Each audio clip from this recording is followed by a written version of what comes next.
Hoy vamos a ver un poco de anatomía del cuello. Vamos a ver algunas regiones especiales del cuello y si podemos un poco de vísceras. Bueno, hoy lo que vamos a ver es un poco de anatomía del cuello. Vamos a ver lo que es anatomía de superficie y algunas regiones especiales que se forman en el cuello.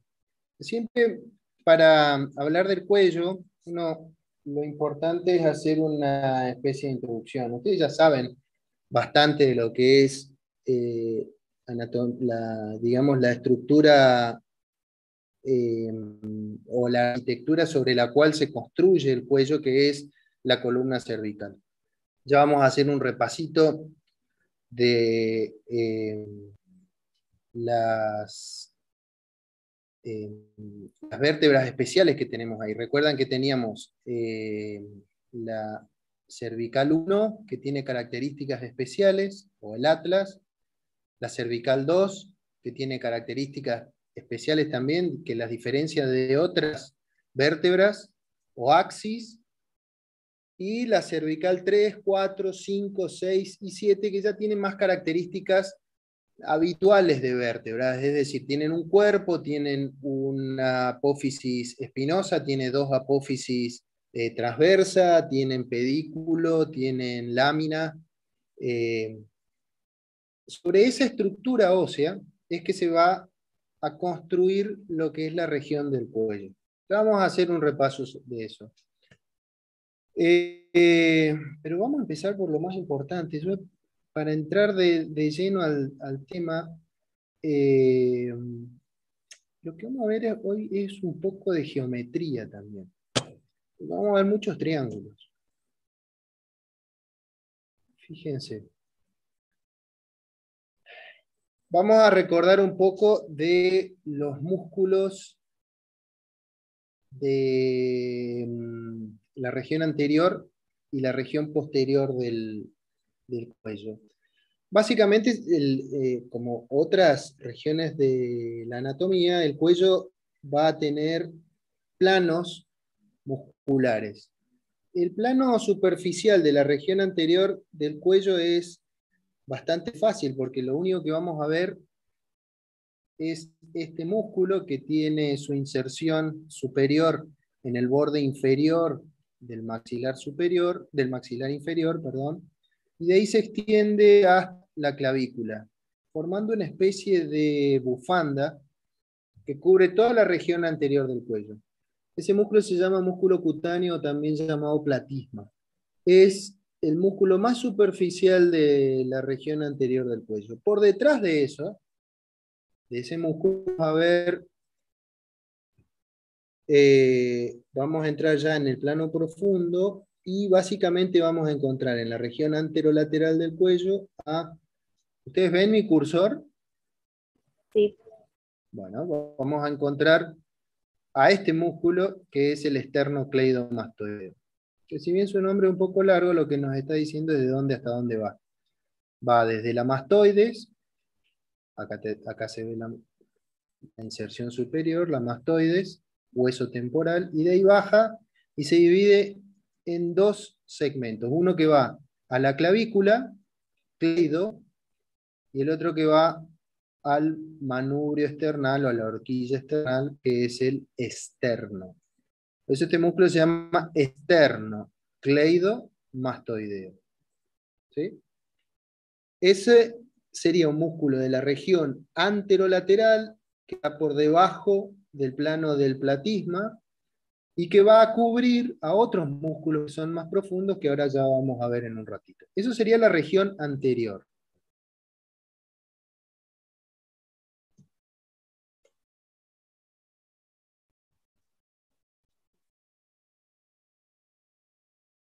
La región lateral, bueno, está formado por el esternocleidomastoideo, que también vamos a encontrar en la parte baja de la región anterior. Vamos a ver ahí que tiene su inserción clavicular y esternal.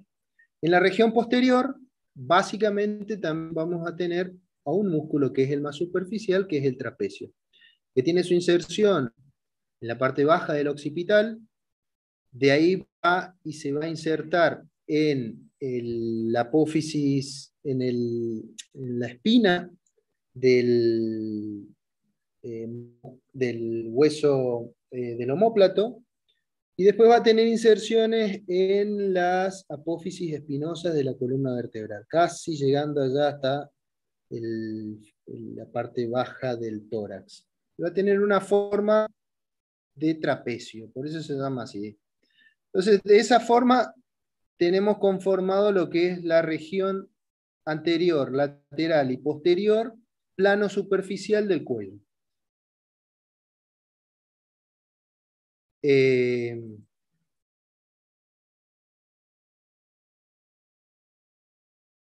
Y por debajo de eso,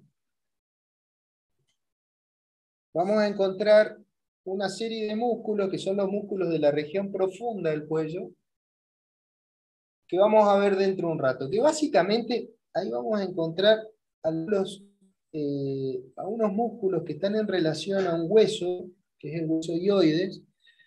Estos músculos se van a insertar en el hueso hioides, desde el hueso hioides hacia arriba, algunas estructuras que ya vamos a ver cuáles son, y desde el hueso hioides hacia abajo, hacia otras estructuras. Y básicamente se dividen estos músculos de la región profunda, de la región anterior profunda del cuello, en músculos supraioideos e infraioideos. Ya vamos a llegar a eso. Pero si vamos hacia la parte, sacando el platisma, vamos a la parte superficial de la región anterior y lateral del cuello, vamos a encontrar que el entrecruzamiento de diferentes músculos nos va a formar diferentes triángulos. Por ejemplo, este que es el esternocleidomastoideo,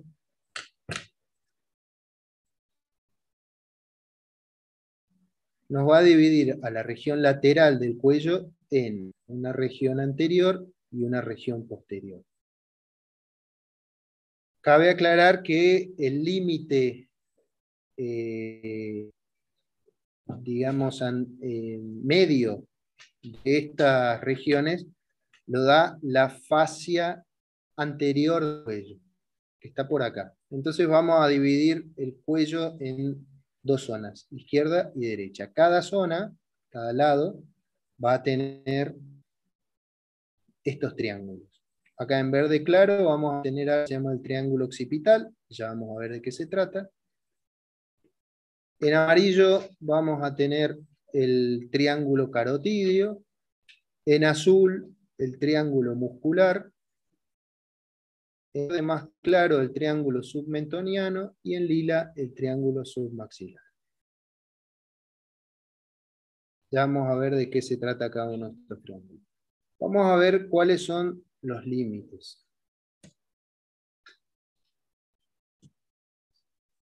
Perdón. Triángulo occipital o cervical posterior.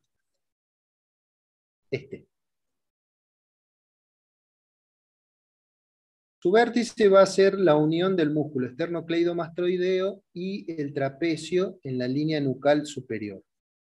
Su base va a ser el tercio medio de la clavícula. Su borde anterior va a ser el borde posterior del esternocleidomastoideo y su borde posterior va a ser el borde anterior del trapecio. Es medio trabalengua, pero ahora le voy a mostrar de nuevo la figura y para que vean que no es tan difícil. Esta región, como se acuerdan que comparándolo con otro triángulo, como el triángulo de Scarpa, tenían un techo. Acá el techo va a ser la capa superficial de la fascia superficial, de la fascia cervical profunda. Este triángulo va a estar dividido en la parte superior de la clavícula el músculo homoioideo en dos triángulos, uno superior o occipital y uno inferior o supraclavicular, también llamado subclavio. ¿Qué contiene este triángulo occipital? Bueno, acá vamos a encontrar el nervio espinal, que es el 11º par, a la arteria occipital, al nervio mastoideo y algunos grupos ganglionares. El triángulo supraclavicular o subclavio va a tener al escaleno anterior, al plexo braquial, a la arteria subclavia y a la vena subclavia.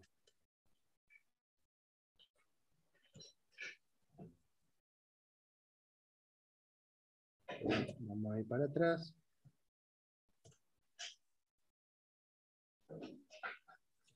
Estamos hablando de este. ¿Sí? Fíjense, entonces, borde anterior o límite anterior va a ser el borde posterior del esternocleidomastoideo. El límite posterior es el borde anterior del trapecio. Y este músculo, que es el homoioideo, lo divide en dos triángulos, el occipital y el subclavio. Es importante de estos triángulos saber los límites y saber el contenido, ¿sí? Entonces, del Profe, triángulo, sí, perdón, ¿puedes volver atrás a la diapo anterior? Ahí dijo que se dividían en dos triángulos. claro, esto sería El un músculo, solo, esto es un solo triángulo, ¿sí? Desde acá hasta acá. ¿Ven? sí. Y este músculo, que es el homoioideo, lo divide en dos subtriángulos, digamos. El occipital, propiamente dicho, y el subclavio. Ah, buenísimo, gracias. ¿Ok? ¿Cuál va a ser el contenido del occipital? Ahí vamos a encontrar al nervio espinal, a la arteria occipital, al nervio mastoideo y algunos grupos ganglionares. Y en el subclavio vas a tener el músculo escaleno anterior, braquial, a la arteria subclavia y la vena subclavia. ¿Sí? De hecho, cuando se hacen, hay unos accesos vasculares que se llaman vías centrales, cuando se coloca uno quiere colocar un catéter en la vena subclavia, habitualmente uno entra más o menos con una aguja larga, entra más o menos por acá, en el límite del tercio externo, tercio medio de la subclavia, y tiene que apuntar hacia, digamos, el hueco supraesternal, con el objeto de ir hacia este sector. ¿Para qué? Para encontrarse con los vasos subclavios, con la vena subclavia. ¿Sí? Que está en ese triángulo que se llama subclavio. ¿Se entiende? Este es un triángulo que está dividido por el músculo homoioideo en dos, el occipital y el subclavio.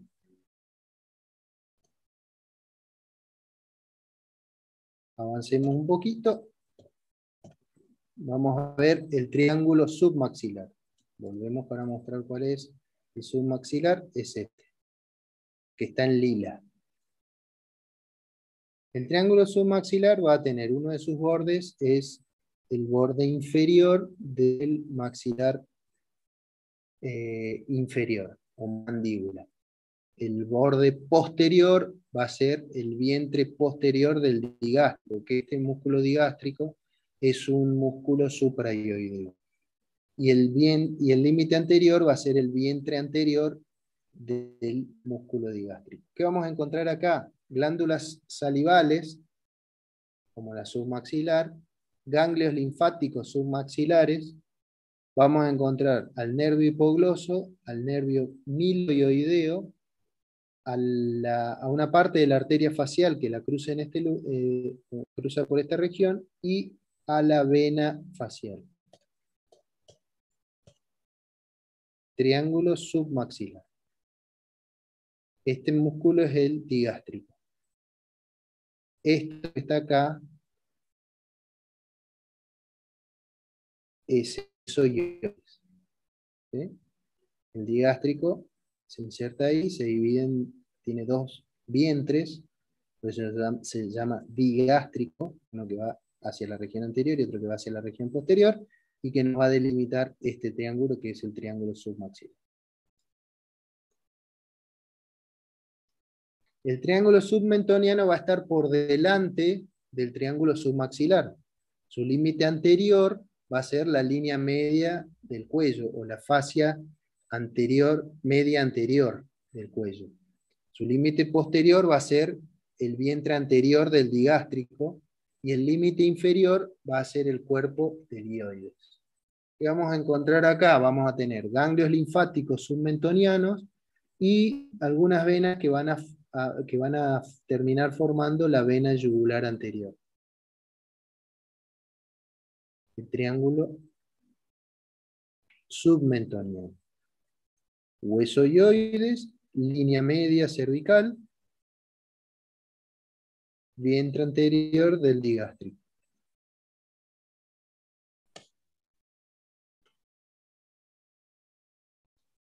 Triángulo carotídeo. Este probablemente sea el triángulo más conocido o más importante, porque acá vamos a encontrar, todo es importante, ¿no? Pero acá vamos a encontrar algunas estructuras algunas estructuras bien importantes o que tienen alguna importancia, sobre todo en cirugía. Este triángulo va a tener un límite anteroinferior, que es el vientre superior del músculo homoioideo. Un límite anterosuperior, que es el vientre posterior del digástrico. Y un límite posterior, que es el borde anterior del esternocleidomastoideo. Tiene un piso que está formado por la membrana tiroidea y la membrana faríngea media e inferior, también llamada fascias. Un techo, que es la parte más superficial, que está formada por la piel, la fascia superficial, es decir, eso es tejido celular subcutáneo, grasa, el músculo platisma, la fascia profunda, algunas ramas de los nervios faciales, cervicales y cutáneos. ¿Cuál es el contenido del triángulo carotídeo? Acá vamos a encontrar el paquete vasculo nervioso del cuello, es decir, vamos a encontrar a la arteria carótida común y su bifurcación en carótida interna y carótida externa, la vena yugular profunda y el nervio vago. Esos son los tres elementos que forman el paquete vasculo nervioso del cuello. Pero también vamos a encontrar a la arteria tiroidea superior, a la arteria facial, a la arteria lingual, a la arteria occipital, a la arteria faríngea ascendente, a la vena tiroidea superior, a la vena facial, a la vena lingual, la vena faríngea ascendente, al par craneal 12, que es el nervio hipogloso, a una masa cervical del plexo cervical, parte del nervio espinal, que era el par 11, al nervio laríngeo superior, a la parte inferior de la faringe y parte superior de la laringe. Todos estos elementos están en el triángulo carotídeo. Vemos un poquito. Triángulo carotídeo, en amarillo. Repasemos los límites.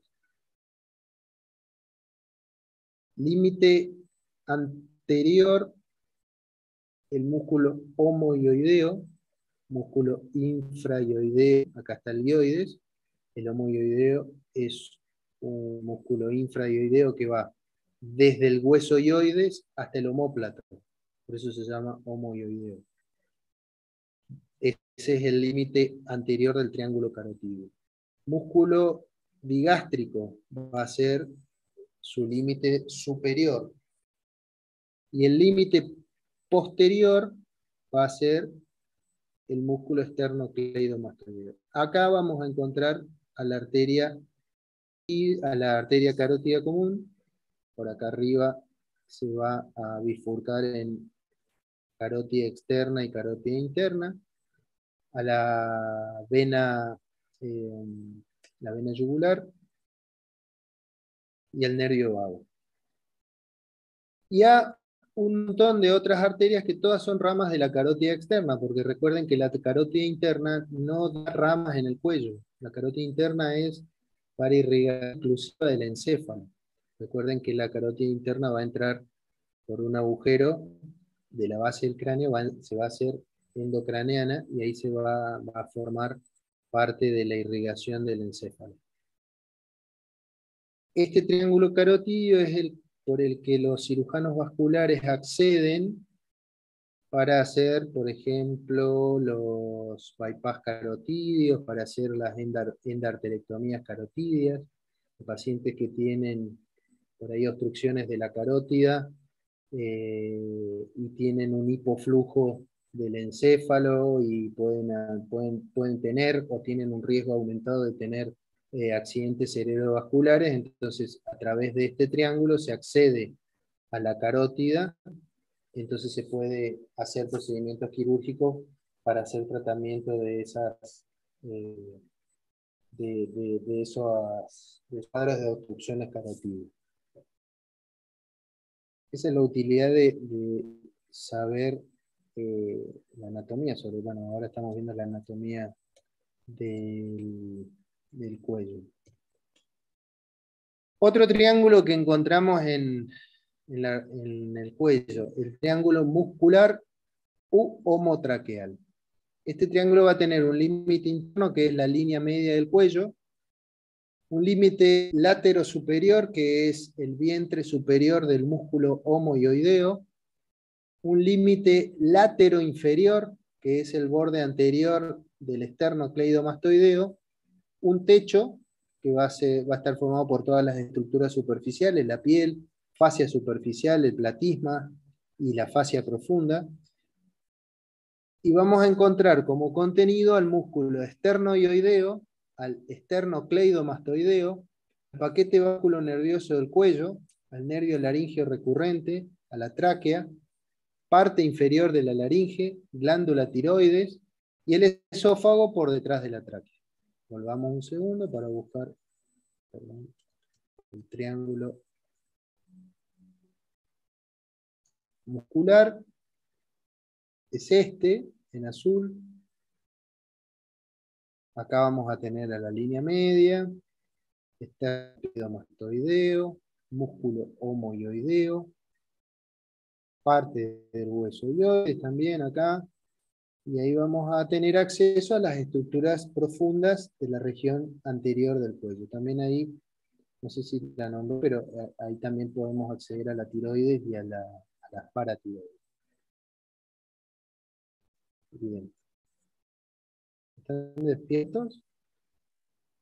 El triángulo Sí, muscular, los triángulos musculares estarían como pegados. Claro. Digamos, Si vos del lado sería al lado del otro, a eso me refiero. Claro, del otro lado vas a tener el otro triángulo muscular. Entonces, la sumatoria de los dos triángulos te daría una especie de trapecio, digamos. Pero acordate que cuando uno habla de estos triángulos, está hablando de cada lado, ¿sí? Es decir, el triángulo muscular es un triángulo anterior, pero vos estás hablando de un triángulo muscular derecho o izquierdo. ¿Sí? Bien, de todas formas, creo que más adelante hay otro esquema que se puede ver de la región anterior. Hay algunos triángulos que son un poco especiales porque tienen una utilidad especial o porque tienen un nombre. Vieron que hay algunas regiones de la anatomía que tienen nombres especiales, por ejemplo el triángulo de Scarpa, que llevan el nombre de un médico que los describió. Acá en el cuello también tenemos, a ver, perdón. Por ejemplo, el triángulo de Pirogov. Triángulo de Pirogov. Es este chiquitito que está acá con en lila. Este triángulo tiene un límite que es el borde posterior del músculo miloioideo, el nervio hipogloso que pasa por acá es otro de sus límites, y el tendón intermedio del digástrico, ¿Qué vamos a encontrar acá? A la arteria lingual, que es esta que pasa por acá. Un triángulo chiquito para ubicar a la arteria lingual. Es el triángulo de Pirogov. Otro triángulo especial, el triángulo de Becklar. Este triángulo es este, que está acá en azul. Este triángulo va a tener como límites el borde posterior del músculo hiogloso, el hueso hioides y el vientre posterior del digástrico, que vamos a encontrar ahí el nervio hipogloso y la arteria lingual. Acá pasa el nervio hipogloso y la arteria lingual. Otro triángulo especial, el triángulo de Farabev. Este triángulo es un triángulo profundo. Acá vamos a encontrar a la vena yugular interna, a la vena tirolingo-faringofacial, que es esta, y al nervio hipogloso, que es este. Y acá vamos a encontrar como contenido a la bifurcación de la arteria carótida interna y externa. O sea que este triángulo va a estar por dentro del triángulo carotidio que vimos antes. ¿Se acuerdan que yo le decía hace un rato, el triángulo carotidio, uno que está de amarillo? Es ese triángulo, el contenido era el paquete básculo nervioso del cuello. Bueno, dentro de ese triángulo encontramos al triángulo de Farabev, que está dado básicamente por la bifurcación de la vena tirolingo-faringofacial, de la yugular y el nervio hipogloso. En medio de ese triángulo vamos a encontrar a la bifurcación de la arteria carotidia. Otro triángulo especial, el triángulo de Sedillot, abajo. Este es un triángulo más superficial.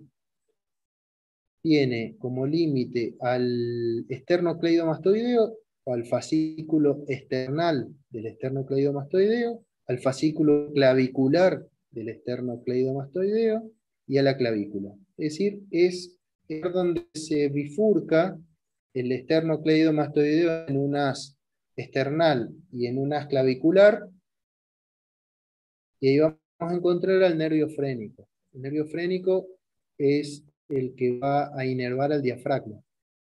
De este lado está el otro triangulito de Sedillot.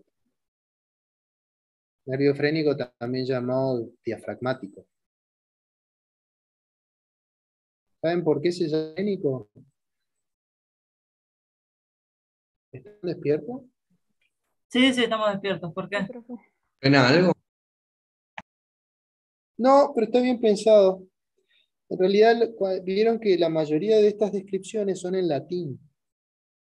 Y la mayoría de las descripciones anatómicas tienen muchos, muchos años. Un poco de historia de la medicina. Me gusta la historia de la medicina. Eh, en esa época, la época de Hipócrates y todo Aristóteles, eh, ellos creían que la mente no estaba en el cráneo o en el cerebro. Creían que la mente estaba en el diafragma. No sé por qué. Entonces, cuando describían a enfermedades mentales, por ejemplo, la esquizofrenia, que ahora se la conoce como personalidad disociativa, esquizo, dividido, frenos, es mente, eh, o la oligofrenia. Vieron que la oligofrenia es un cuadro mental que lo que describe es un cierto tipo de lentitud en la actividad mental, por eso se llama oligo de poco y frenos de mente. Sería como poca mente. Eh, el término frenos viene del diafragma, por eso el nervio se llama frénico. Y algunas enfermedades mentales llevan la palabra frénico en su composición, porque ellos pensaban que la estaba en el diafragma. Lo relacionaban más que nada a los estados de hiperventilación, de alteración de la respiración, que ellos lo relacionaban a cuadros mentales. Por eso, eh, esto se los digo para que cuando ustedes piensen en el diafragma, también piensen con el término en latín que es frenos, para acordarse, por ejemplo, que el nervio que inerva el diafragma, también está bien dicho diafragmático, nervio diafragmático, pero también es el nervio frénico, o incluso hay una arteria que es la arteria frénica, inferior y superior, que es rama de la aorta, que va a inervar al diafragma. ¿Sí? Nada más que para eso. Bueno, el triángulo de Sedillot contiene el nervio frénico que va a ir a inervar el diafragma y que es rama del vago. Sí. Antes de entrar a esto, tendríamos que hablar un poco de esto. Este es el hueso hioides, visto de frente. El hueso hioides es un hueso que no tiene relación con el esqueleto, no está articulado con ningún otro hueso del esqueleto. Por eso, si ustedes cuando vayan la semana que viene a su comisión, a los prácticos, búsquenle el hioides al esqueleto ese que está ahí parado, al lado de la puerta, no lo tiene, porque no está articulado. Es el único hueso que no tiene esqueleto. Está bien que le falta ya otros huesos por el tiempo que están en la cátedra y se han ido perdiendo, pero nunca tuvo el hueso hioides, porque el hueso hioides no se articula con el esqueleto. El hueso hioides lo que da es una superficie ósea para inserción de músculos de la región del cuello. Es como que le da un plano fuerte óseo para que diferentes músculos del cuello se inserten ahí. Y es un hueso que está metido en la profundidad de los planos musculares. No es muy difícil de describirlo, tiene, como ven ustedes acá, un cuerpo, un cuerno menor, o un par de cuernos menores en la región anterior, y en la región posterior unos cuernos mayores. Es un hueso impar, medio y simétrico, eh, que va a presentar, bueno, el cuerpo, las astas menores o cuernos y las astas mayores o cuernos mayores. Básicamente va a tener un cuerpo dividido por una cresta transversal, que a su vez se divide en una cresta media y vertical. Una cara posterior que se va a relacionar con la membrana tiroidea a través de la bolsa serosa de Boyer, que básicamente es un poco de grasa, que le permite, en los diferentes, cuando hay contracción de los músculos, sobre todo de la deglución, permite que el hueso hioides resbale o se mueva por delante de las estructuras más profundas. Tiene un borde superior y un borde inferior que va a servir de inserción a los músculos supraioideos e infraioideos. Las astas mayores van a servir de inserción a músculos como son, por ejemplo, el hipogloso, el constrictor medio de la faringe. Y las astas menores, o denominadas estiloides, van a servir de inserción a otros músculos y al ligamento estiloioideo. Eso más que nada para tener en cuenta el hueso hioides por el tema que viene a continuación, que son los músculos. Básicamente los músculos del plano profundo de la región anterior del cuello se dividen en supraioideos e infraioideos. Eso que dice ahí, diga estilo, es una mnemotecnia para acordarse de cuáles son los músculos supraioideos. ¿Sí?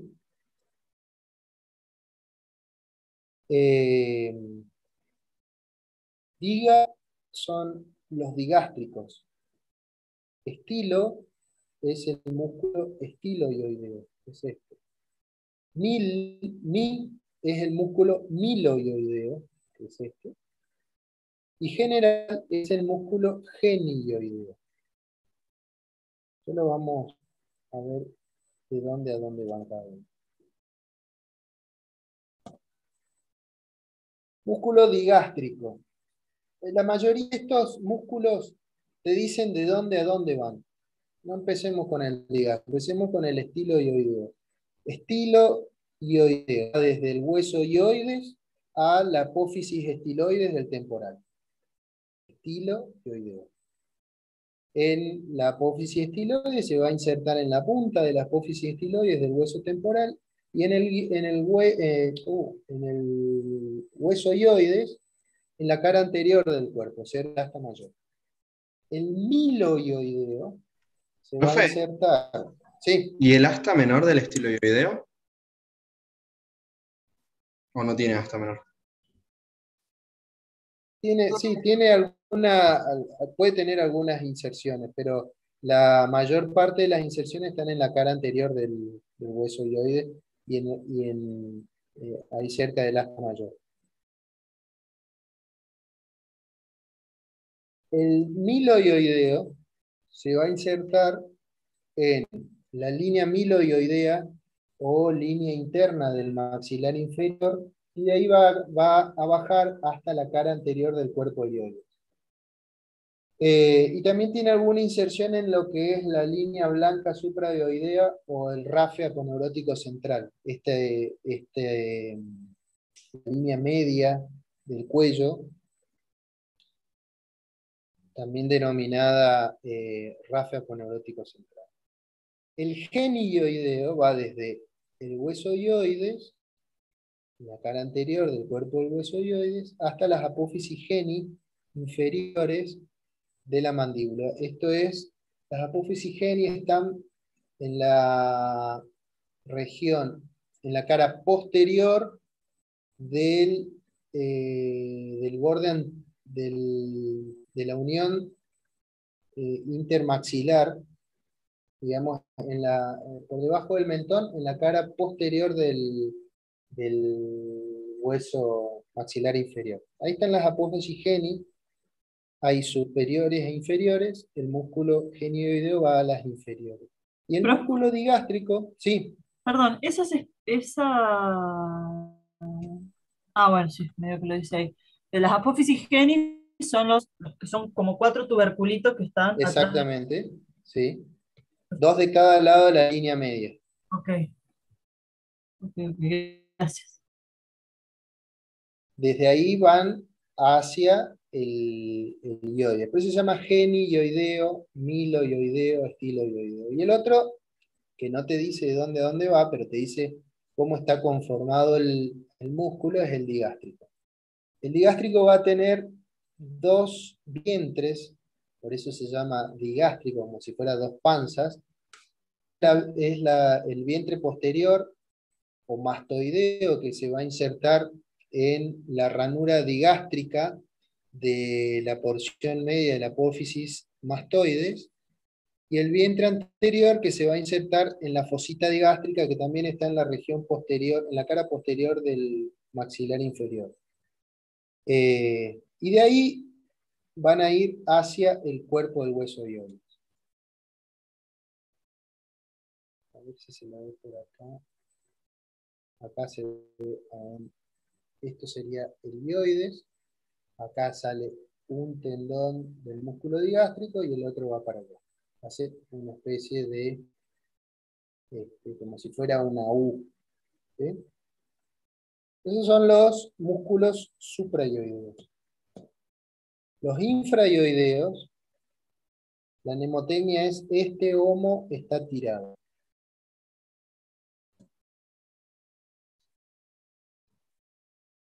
Y acá vas a tener músculos que van desde el hueso ioides hacia abajo, hacia estructuras que son inferiores al hueso ioides. Por ejemplo, acá tenés el esternotiroideo, que se va a insertar en la cara posterior del cartílago costal y del esternón, y en los dos tubérculos de la cara externa del cartílago tiroides y en el cordón ligamentoso intertubercular. El lomo hioideo que va desde el borde superior de la escápula, por dentro de la escotadura coracoidea, bien dicho, sí, de la escápula, hasta el asta mayor del hueso hioide por fuera del esternocleidohioideo. El esternocleidohioideo va a ir, básicamente ahí te está diciendo de dónde a dónde va desde el hueso hioides, de la parte inferior del cuerpo del hueso hioides, hasta la cara posterior de la clavícula, la cara posterior del segmento esternoclavicular y el primer cartílago oral. Profe, Sí, ¿ese es lo mismo que decir esternoideo? Yo lo sí, pongo lo que así. pasa es que si decís esternoioideo te estás olvidando de una de las inserciones que es la inserción clavicular, Claro, esternocleidoioideo. ¿Sí? buenísimo. Profe, Sí, de los suprayoideos, el miloioideo, es el que forma el piso de la boca, ¿no? claro. La mayoría de de los supraioideos, no digo la mayoría, pero todos tienen, digamos, algún tipo de relación con el piso de la boca. ¿Sí? Ahí tenés el hueso hioides, está justo donde se forma el ángulo entre el piso de la boca y el cuello. En ese ángulo está el hueso hioides. No es palpable, ¿no? El hueso hioides Sí, sí. es muy profundo, pero lo puedes sentir moverse cuando uno traga.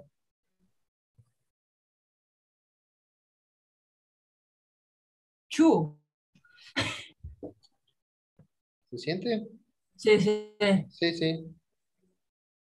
Y cuando, por ejemplo, uno opera, estaba pensando en los músculos infrahioideos, cuando uno opera la tiroides, tenés que abrir los músculos infrahioideos que están, eh, como son bien profundos, tienen una fascia que contacta con la glándula tiroides. Entonces, cuando vos vas entrando y tenés que acceder a la tiroides, la última capita muscular estás abriendo los músculos infrahioideos. De hecho, hay uno, este que no hablamos todavía, el tiroideo, que es el más profundo y si bien se inserta en el cartílago tiroides, digamos, la cubre a la glándula tiroides. Y a veces uno tiene que cortar esos músculos para acceder. Siempre como estos músculos tienen una dirección, digamos, vertical, es decir, van desde el hueso hioides arriba y se dirigen hacia abajo. Entonces, cuando uno va a acceder a estructuras profundas del cuello, no los corta, sino que los va separando, digamos. Después se sutura eso. Eh, pero me quedé pensando en eso. Son músculos que están muy en relación a la tiroides y todas las patologías que agranden la tiroides, como puede ser un nódulo o un cáncer de tiroides, y que aumenten el tamaño de la tiroides, van a terminar comprometiendo estos músculos. ¿Sí? Sí, bueno, acá. ¿Ven? Esto que se ve abajo, acá, me está marcando, ¿lo ven al cursor? Sí, sería la tiroides. Esa es la glándula tiroides. Este es el hueso hioides. Está tapado el hueso hioides por las inserciones musculares. Pero ven que yo les decía recién, es la unión del piso de la boca con el cuello. En los flaquitos, ¿no? Se puede apreciar mejor. En los gorditos que tenemos papada, digamos, ahí es más difícil. Fíjense que digamos, el límite entre el boca y el cuello. De ahí para abajo, músculos infrahioideos. De ahí hacia la mandíbula, músculos suprahioideos. Y como esto estamos hablando en un plano profundo, Cuando vos abrís esto, estás accediendo ya a las vísceras del cuello. Laringe, tiroides, por detrás de la tiroides, las paratiroides, tráquea. Cuando uno tiene que hacer una traqueostomía, por ejemplo, uno trabaja acá en la región más alta, digamos, supraesternal, porque si no te he puesto la tiroides. Y a veces hay que abrir la tiroides para desnudar la tráquea que está por detrás, sobre todo en pacientes que tienen un cuello muy corto. Pero bueno, para atravesar todo eso tenés que, para llegar a eso, digo, tenés que atravesar todos los músculos de la región infrayugular. Bueno, ya hablamos de hueso ioides. Bueno, acá esto es lo que yo les decía antes, ¿no? Cuando uno va armando la estructura mental, ¿no? De la anatomía del cuello, uno siempre se olvida que hay una estructura ósea que te sirve como de, eh, digamos, como de sostén de toda esa zona, porque cuando uno habla de la región del cuello, siempre vas hablando de los músculos, los vasos, la tráquea, el esófago, la laringe, la tiroides, las paratiroides. Nos olvidamos de que hay una columna cervical. Vieron que en esto de estudiar las cosas por separado, a veces uno se olvida que el cuello tiene este, ¿no? Una columna cervical. Y cuando hablas de vísceras, el otro día en la comisión hablábamos de eso, de que sobre todo viendo acá, ¿no? En esta parte del gráfico, que es la visión anterior, toda esta zona que tenés los cuerpos vertebrales, bueno, salvo el del Atlas que no tiene cuerpo vertebral, sino que tiene un arco anterior, pero después tenés cuerpos vertebrales de toda la columna. Cuando vos hablás de faringe, estás hablando de, como límite o como relación posterior de la faringe, estás hablando de la columna cervical.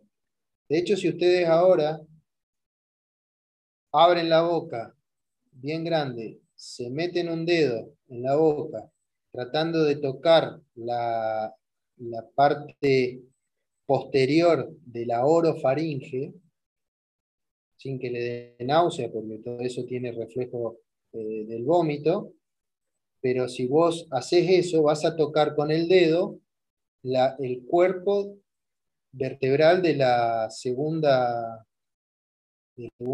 cervical, segunda cervical, que es la parte posterior de la faringe.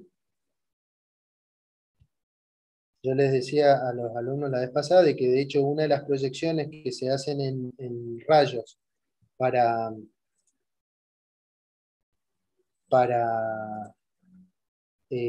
sacar una buena radiografía de la primera y la segunda vértebra cervical es abrir bien grande la boca y te sacan una radiografía de la columna cervical a través de la boca para ver esas vértebras. Y vos la puedes tocar con el dedo en la región posterior de la orofaringe. No vamos a avanzar mucho sobre esto porque bueno, esto ya lo hemos visto. Un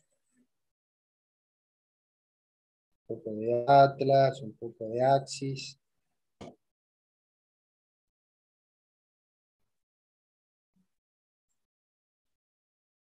Esto es lo que nos quedó pendiente la vez pasada de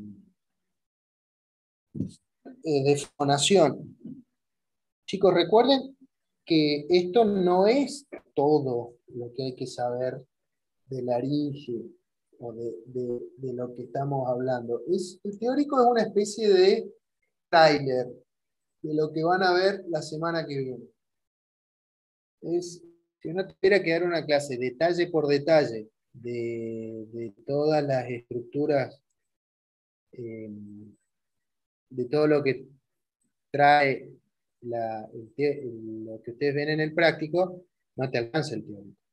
Pero bueno, por lo menos para que sirva de un repaso, ¿no? Cuando uno habla de laringe, estamos hablando de un órgano que es eminentemente cartilaginoso.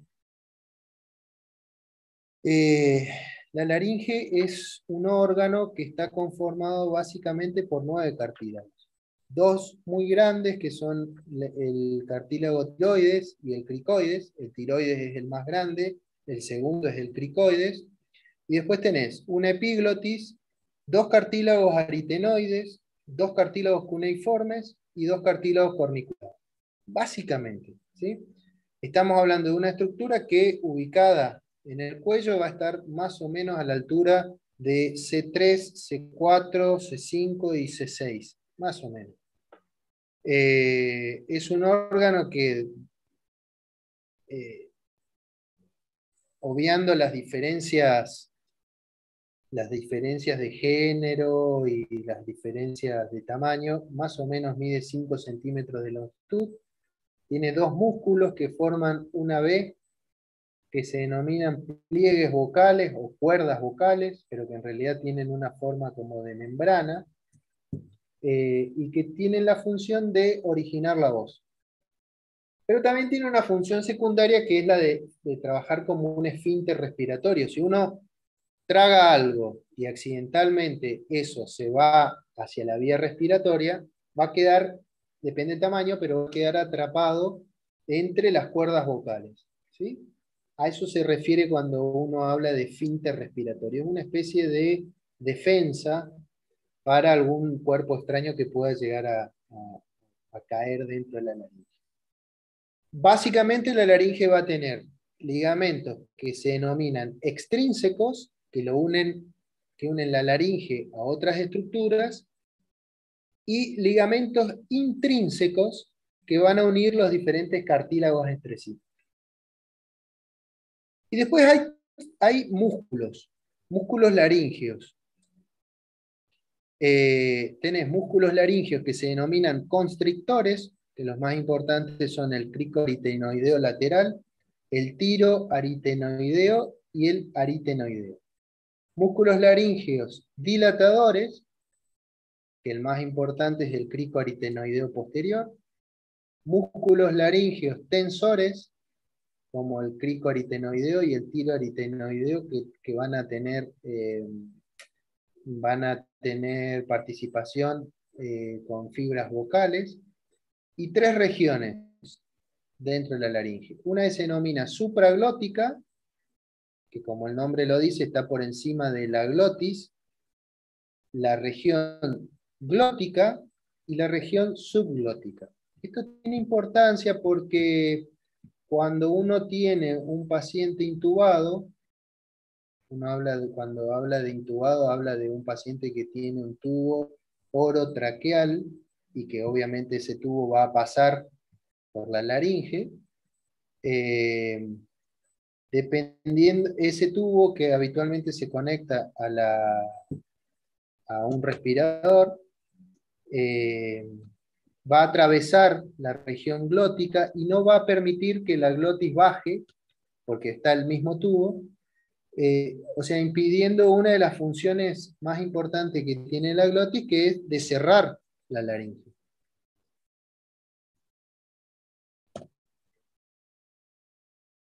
Fíjense, así se ve la laringe, como acá, desde arriba o desde abajo. No se ven cuerdas vocales, sino que se ven membranas. Profe, no se ve la imagen. Ah. Que están esperando. A ver. ¿Dónde se quedaron? Seguimos en La diapo de la laringe. A ver, che.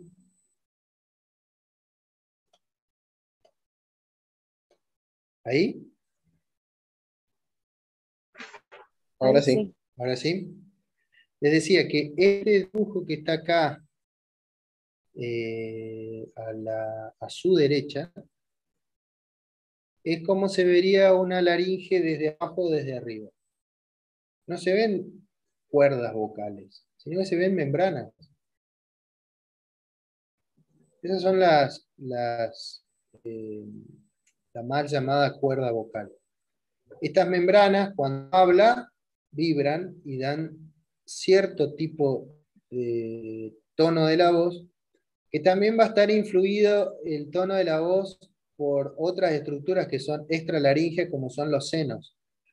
Los senos maxilares, frontales, etmoidales, esfenoidales, le van a dar resonancia a la voz y le van a dar digamos, su característica individual. Por eso cuando uno está resfriado o está con una sinusitis, la voz suena distinta. Eso también es que cuando uno se graba un audio por WhatsApp y después lo escucha, habitualmente la voz que escuchás en ese audio, uno no la reconoce como propia. Uno dice, che, qué rara está mi voz, no, yo no me escucho así. ¿Por qué? Porque cuando uno habla, uno básicamente se escucha por la transmisión ósea, que cambia un poco el tono de la voz que nosotros escuchamos de nuestra propia voz, cambia un poco a lo que escucha otro. Por eso cuando uno se escucha un audio parece como si fuera distinta la voz. Y esa es la voz que escuchan el resto, no es la que nosotros escuchamos. Bueno, pero les estaba contando esto de las membranas vocales, que cuando uno respira, las membranas se cierran, digamos, tienen músculos, ¿no? Estos son los músculos intrínsecos, cierran y se abren cada vez que uno respira. Esas membranas vocales están inervadas por el nervio laríngeo recurrente. El nervio laríngeo recurrente se llama así porque es una rama del nervio vago que baja con el nervio vago, que va pegado al esófago, baja, y donde está el callado de la aorta, vuelve a subir, da una vuelta por el callado de la aorta y sube hacia el cuello, y recién ahí inerva a la laringe. El nervio laríngeo recurrente, por eso se llama recurrente, es como que va y vuelve, está localizado en un surco que se llama surco tráqueo-esofágico, y desde ahí pasa por ese surco, viene desde abajo, digamos, desde el tórax, viene por ese surco, y cuando llega a la laringe, ingresa a la laringe y inerva a los músculos intrínsecos de esta región, ¿no? Y cuando se lesiona ese músculo, lo que uno pensaría es de que cuando se lesiona ese nervio, lo que uno piensa del músculo es que queda flácido, y uno tiende a pensar que las membranas vocales quedan digamos, abiertas, es decir, pegadas a la pared de la laringe. Y en realidad lo que pasa es que las membranas vocales flácidas en realidad quedan ocupando la luz de la laringe. Con lo cual, si uno tiene lesionados los dos laringeos recurrentes, las membranas vocales quedan cerradas y uno no puede respirar. Esta es una de las complicaciones más temidas por los cirujanos de cabeza y cuello, que a veces cuando uno está operando una tiroides, que anda por acá, con un cáncer de tiroides donde está deformada toda la anatomía, puede lesionar accidentalmente el nervio laríngeo recurrente y provocar parálisis de las cuerdas vocales. Si es de un lado, va a afectar a una sola cuerda vocal. Pero si uno lesiona las dos cuerdas vocales, primero el paciente se queda mudo. Y segundo, que se va a quedar con la laringe obstruida por las cuerdas vocales, con lo cual no va a poder respirar y uno va a tener que terminar haciendo una traqueostomía para que esa persona pueda respirar. O sea que una lesión de esas es bastante grave. Bueno, acá lo ven. La laringe va a estar relacionada por arriba con la faringe, De hecho, hay una región de la faringe que se llama laringofaringe, y por debajo se va a continuar con la tráquea. Por delante de la laringe tenés los músculos de la región profunda, del plano profundo de la región anterior del cuello, recién los vimos, son los músculos infraoideos, y por detrás de la laringe vas a tener al esófago. Con lo cual también algunas enfermedades neoplásicas de los fumadores, básicamente que afecten a la laringe, terminar afectando también al esófago, con lo cual a veces las cirugías son bastante radicales y esos pacientes después no pueden comer por boca. Necesitan comer, alimentarse de otra forma y a veces terminan también con algo que se llama gastrostomía, que es un tubo que se coloca en el estómago para pasarle cierto tipo de alimentación que es como si fuera un licuado. El otro día decía un practicante, hablando de los temas de este parcial, decía que este parcial es un parcial de relaciones, donde cada cosa que vayamos viendo, uno tiene que ir armando, tiene que ir explicando no solamente el órgano o la región que estamos hablando, sino también las relaciones que tiene con otros órganos. Entonces, está bien saberse la laringe, pero uno tiene que saber con qué se relaciona, por arriba, por abajo, por delante, por detrás, a los lados. Los lados de la laringe, no les dije, pero vamos a tener los vasos del cuello, lo que son los elementos del plano profundo, visceral profundo del cuello. La carótida, la yugular, el nervio vago. Entonces uno tiene que saberse también no solamente el órgano, sino las relaciones que tiene. Siguiendo un poquito, esto lo podríamos dejar, me parece, porque esto lo vamos a ver en... No, bueno, la tráquea es un tema no es muy difícil tampoco. La tráquea básicamente es un tubo cartilaginoso que está formado por entre 15 a 20 anillos de un cartílago hialino, que con el correr del tiempo ese cartílago se va endureciendo y se va osificando, va perdiendo parte del contenido de agua y se va haciendo cada vez más compacto, como si fuera hueso. Mide más o menos entre 11 centímetros y medio de longitud a alrededor de 2 centímetros y medio de diámetro. Y comienza donde termina la laringe, en el borde inferior del cartílago cricoides. La tráquea no es enteramente circunferencial, digamos, no es una estructura redondita. La parte posterior es aplanada y la parte anterior tiene esa forma de tubo. Y dentro de su estructura vamos a encontrar no solamente el tejido cartilaginoso, también uno va a encontrar tejido fibroso y músculo liso. Y a medida que la tráquea va profundizándose dentro del tórax, después se va a dividir y va a entrar a través de los bronquios, va a entrar a los pulmones, va perdiendo el componente cartilaginoso y va ganando en tejido muscular liso.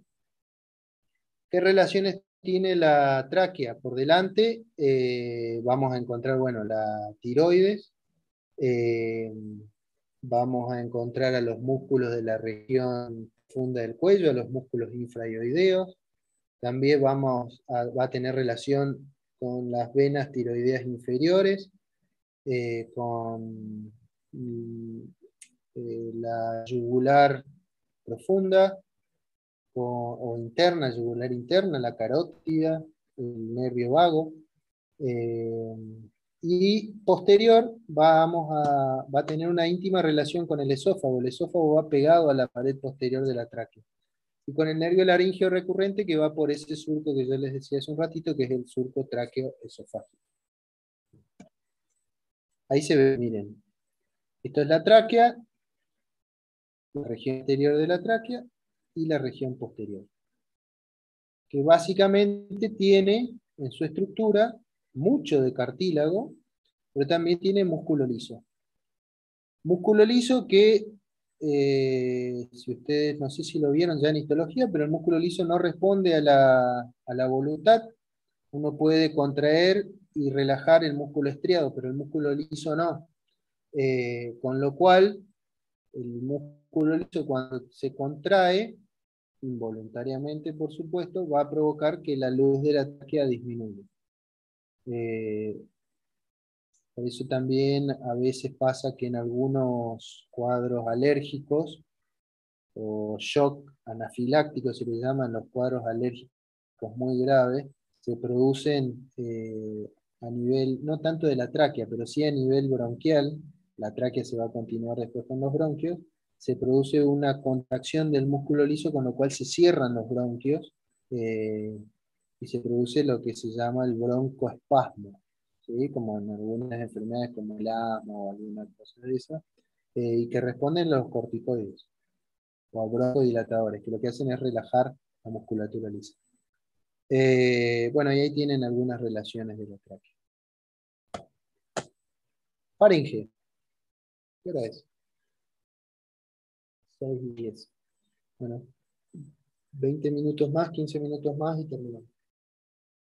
La faringe es un órgano básicamente muscular que tiene 3 regiones. Comienza en el límite posterior de las fosas nasales, de la cavidad nasal, mejor dicho. Ahí se va a llamar rinofaringe o nasofaringe, también lo pueden encontrar. Se continúa por detrás de la cavidad oral. Esa región se denomina orofaringe. Y después tiene una tercera región, que es la parte más inferior de la faringe, que es donde se va a relacionar con la laringe y se va a continuar con el esófago. Eso se llama laringofaringe. Y al ser un un órgano muscular, va a tener en la conformación de sus paredes, sobre todo planos musculares. Vas a tener músculos faringeos, como son el tensor del paladar, el elevador del paladar, el constrictor faríngeo superior, constrictor faríngeo medio, el constrictor faríngeo inferior, el estilo faríngeo, el cricotiroideo, que está allá en relación con la laringe, el palatofaríngeo, salpingofaríngeo, que va a estar en relación con las trompas de Eustaquio, que te comunican el oído medio con la faringe, y el estilo gloso. Comienza en la base del cráneo, pasa por delante de los cuerpos vertebrales de la columna cervical y termina uniéndose con el esófago alrededor de la séptima vértebra cervical. Ahí tenés las 3 regiones. Acá está la cavidad nasal, el paladar, la cavidad oral con la lengua, el piso de la boca, los cuerpos vertebrales de la columna cervical y la faringe. Nasofaringe, orofaringe y laringofaringe. Acá la orofaringe está en chiquito, pero porque tenés el paladar caído, digamos, hacia atrás, ¿no? El paladar blando. Pero si lo levantás, es la unión esa. Y la laringofaringe también se denomina encrucijada laringofaringea. Es porque en este lugar tenés 2 caminos, digamos. Uno hacia la vía respiratoria, con la epiglotis, que va a tapar la vía respiratoria, y otro es hacia el esófago, lo que se denomina vía digestiva.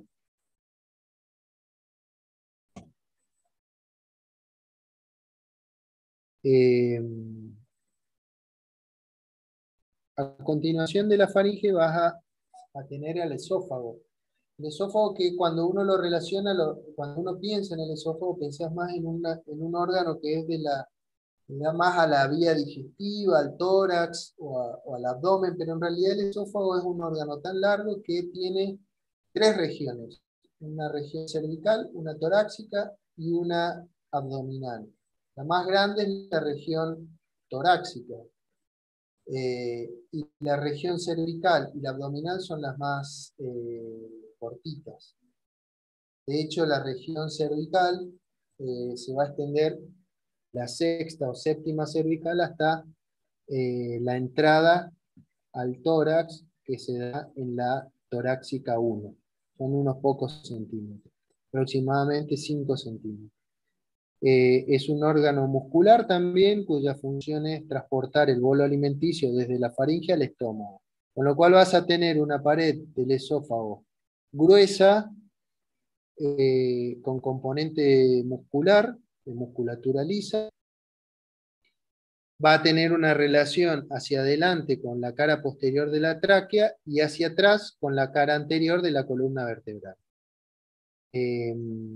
A nivel cervical, la característica del esófago es que va a tener un esfínter denominado esofágico superior, que está formado por el músculo cricofaríngeo.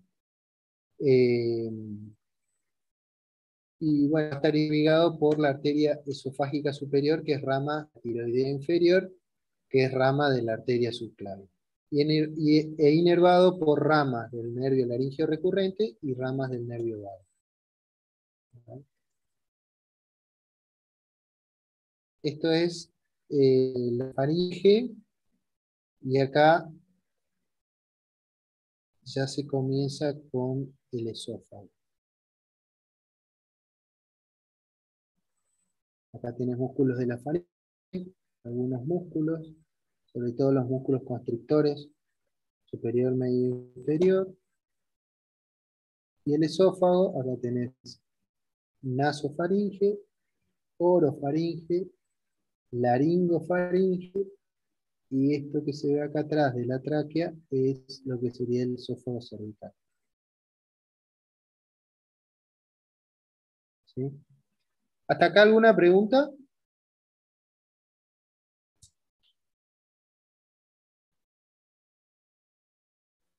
No, ¿Están profe. despiertos?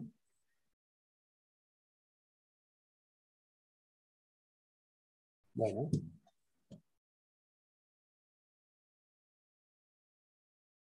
Un par de Profe, palabras. Sí. ahí justo lo estaba viéndolo, tratando de maquinarlo. La epiglotis sería, digamos, el cartílago epiglótico sería, es el que cumple la función de dividir sistema respiratorio del sistema digestivo. Sí. Pero más o menos, ¿cómo lo hace? Digamos, lo que me cuesta maquinar es el movimiento de la epiglotis en sí dentro de la laringofaringe, en realidad. Ok, está bien. Esto que vos ves acá, esta es la epiglotis. ¿Sí? ¿Ven ahí el cursor? Sí, profe, se ve. La epiglotis trabaja en sincronía con los músculos de la deglución, los músculos de la lengua y con el reflejo de la deglución. Cuando uno quiere tragar algo, lo que va a hacer es, con la lengua va a tirar el bolo alimenticio, lo va a empujar al bolo alimenticio hacia la parte hacia la parte posterior de la cavidad oral, hacia la orofaringe, y va a hacer un movimiento deglutorio que va a hacer que la glotis baje y tape la entrada a la laringe. ¿Sí? Va a quedar la glotis así. Con lo cual el bolo alimenticio solamente le queda ir hacia el esófago. Cuando hay una acronía, es decir, no está sincrónico, sino que está acrónico, el acto de la deglución, algo puede pasar de esta zona hacia la vía respiratoria. Y es porque la glotis no baja. ¿Se entiende? Sí, profe. Cuando uno, por ejemplo, tiene que... cuando uno duerme a un paciente para hacerle para intubarlo, le va a colocar un tubo orotraqueal, un tubo de plástico que pasa por acá. Habitualmente el médico que va a colocar el tubo orotraqueal va a utilizar un instrumento que se llama laringoscopio. Es un instrumento que tiene forma de L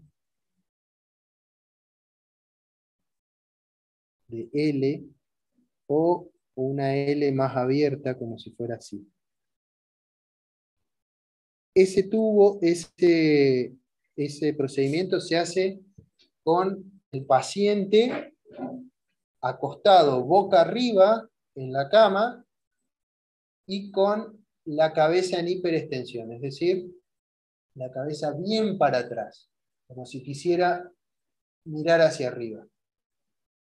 El que va a hacer ese procedimiento se coloca en la cabecera, se le saca la cabecera de esa cama, la cama de los hospitales clínicas, la cabecera se saca, entonces se para bien en la cabecera, lo duerme al paciente, porque es un procedimiento que hay que hacerlo bajo sedación, porque si no, nadie se deja meter un tubo en la boca y más si va hacia la vía respiratoria, se defienden a muerte. Entonces, se lo duerme, se lo seda al paciente, se coloca ese laringoscopio, acá, tiene forma de L, les dije, así, y lo que se hace, se trata de bajar la lengua, el paciente está relajado, con lo cual no te hace fuerza con la lengua. Traten ustedes de meterle el dedo en la boca a alguien y van a ver que la forma de defenderse es endurecer la lengua y llevar la lengua hacia atrás. Entonces, y te hace, y morderte, por supuesto, ¿no? Pero cuando el paciente ha sedado, todos estos músculos del cuello, de la lengua se relajan, entra ese tubo que tiene forma de L, y con ese tubo lo que hace el médico es levantar la glotis. Cuando levanta la glotis, lo que ve son dos agujeros. Un agujero entre blanco o gris, que se parece a esto,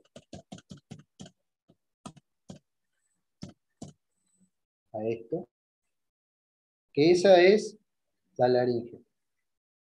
Es un agujero, digo agujero, es para que entiendan, ¿no? En realidad es un conducto, un orificio, que se ve perfectamente las cuerdas vocales.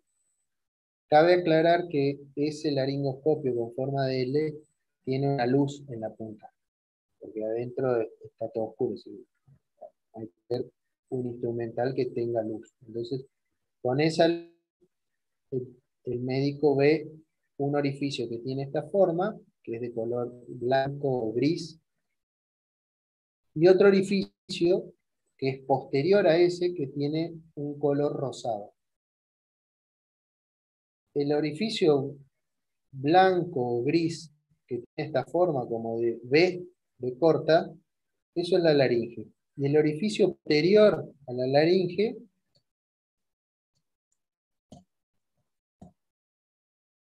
es el esófago. Pero para hacer eso tiene que con el laringoscopio enganchar la glotis y levantarla.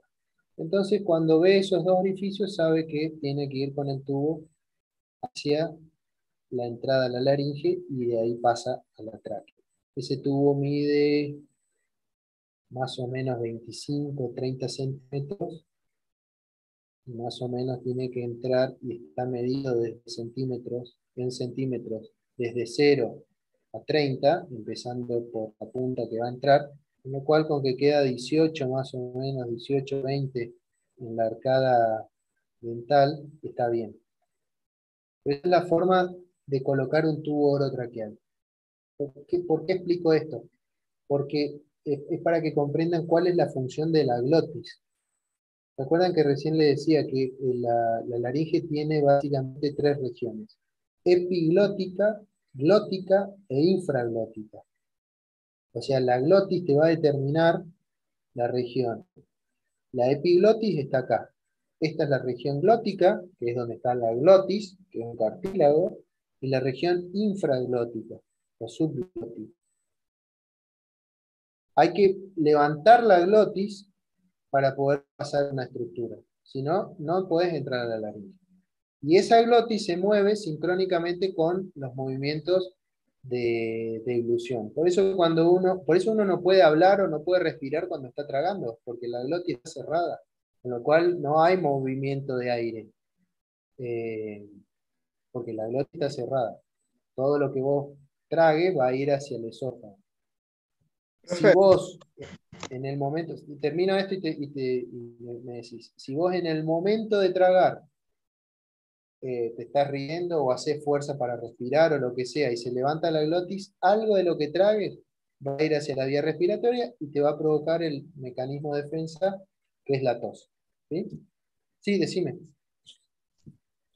el movimiento de, digamos, en el que la epiglotis baja para cerrar la vía respiratoria, no está, digamos, no es provocado por ningún músculo, ¿no? Sino que es como más la relajación del genioideo.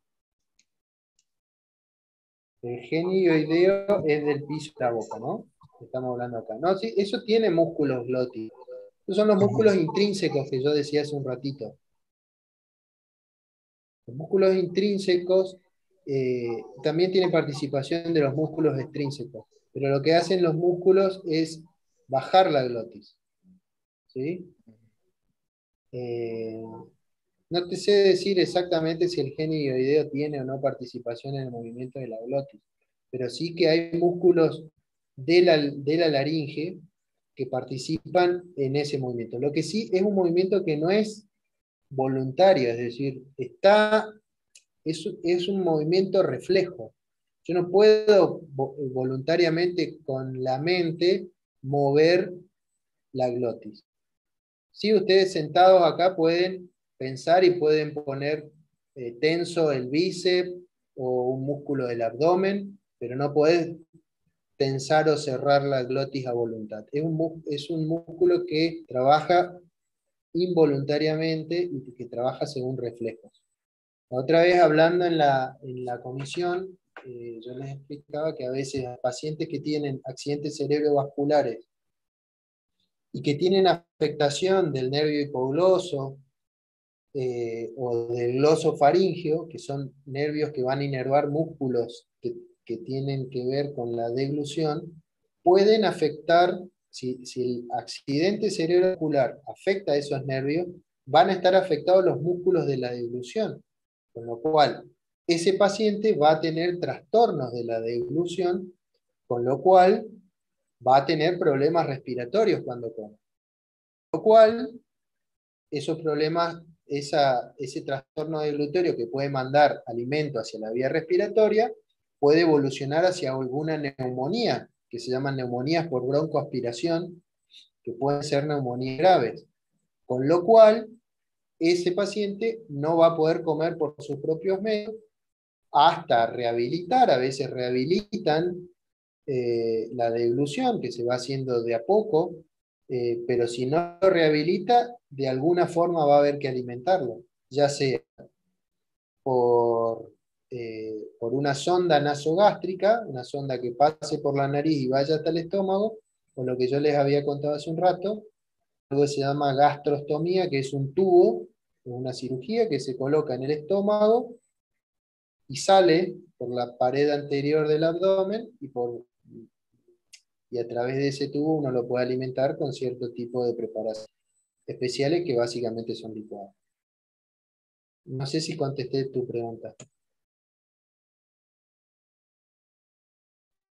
La del movimiento de la glotis. Sí, Sí, profe. Sí, Me todo clarísimo, sí. les pregunto porque a veces me cuelgo y voy pensando Esto es como un examen para mí, ¿eh? Esto es como que ustedes me estén tomando examen. La misma actividad intelectual que ustedes tienen cuando alguien les toma un examen, que tenés que ir diciendo lo que sabés, hilvanando con lo que te preguntan y haciendo más o menos un relato coherente, es lo que es más o menos esto, es decir, yo tengo que ir contestando, por eso les pregunto si entienden, a veces yo me puedo colgar eh, explicando alguna cosa y por ahí no contesto y estoy explicando otra cosa. ¿Alguna otra pregunta? Nos quedamos medio sin tiempo, pero bueno, me parece que avanzamos un poco bastante. Habitualmente no llego a estos temas, habitualmente nos quedamos hablando de los temas que vimos al principio. Eh, ¿Alguna pregunta con relación a esto? De los triángulos, ¿a qué contenido le enfocamos? Porque hay triángulos que tenían como 10 contenidos, por eso pregunto. Está bien la pregunta. Viste que hay triángulos que tienen 2 o 3 componentes en el contenido. Por ahí hay algunos, hace un ratito vimos uno que tenía el nervio frénico, otros que tienen eh, pocos elementos. Yo les diría a los elementos más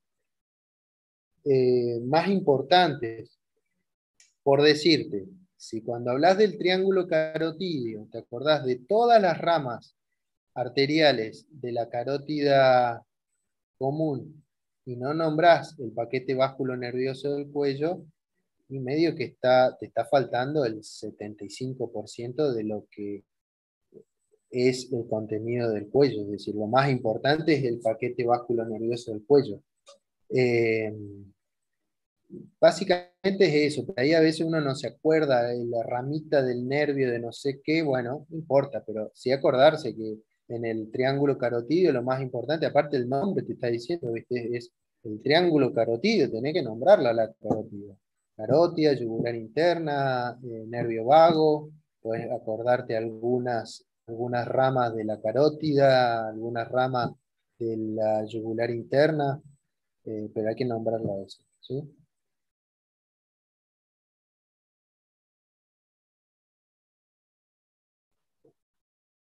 Profe, entonces, por ejemplo, si en una pregunta de parcial o en una pregunta nos dijeran que está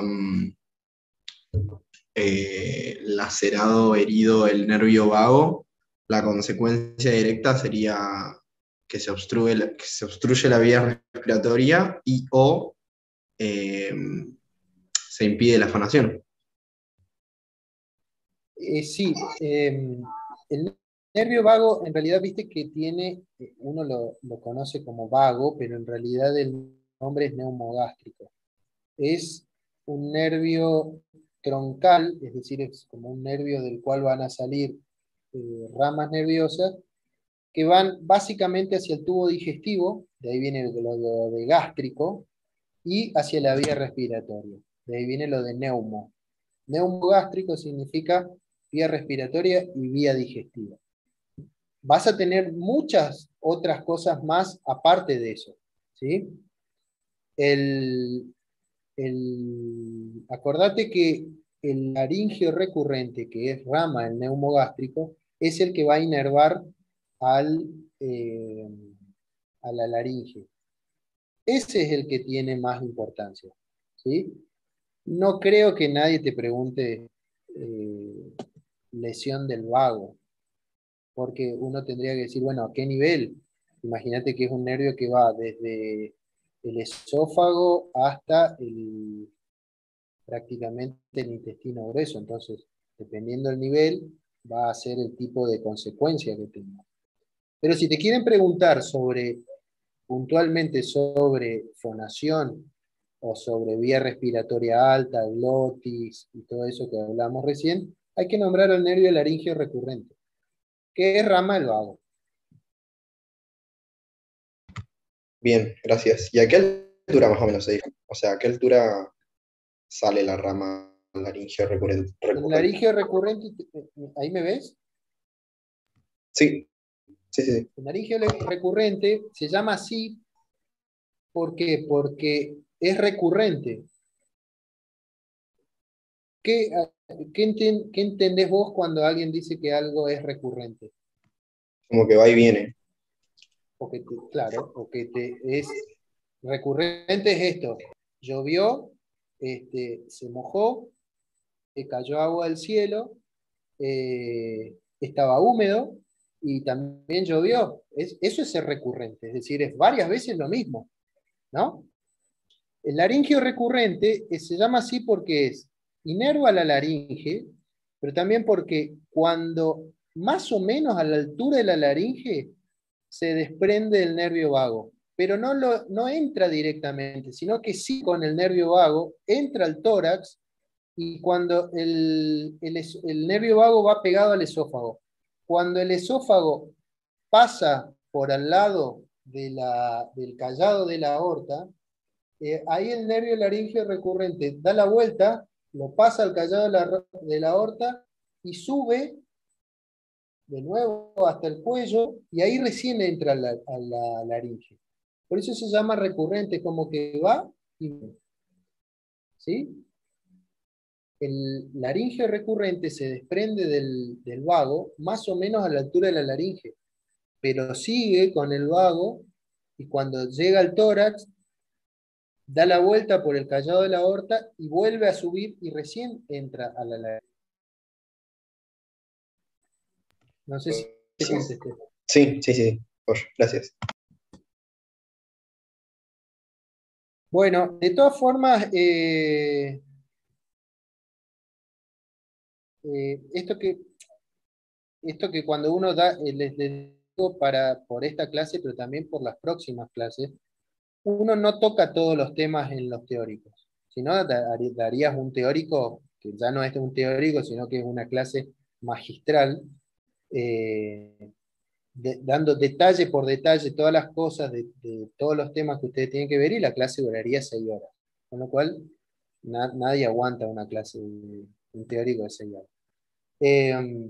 Estos son, digamos, pantallazos, nociones de los temas que ustedes van a tener que dar. Es como para más o menos orientarlos, ¿sí?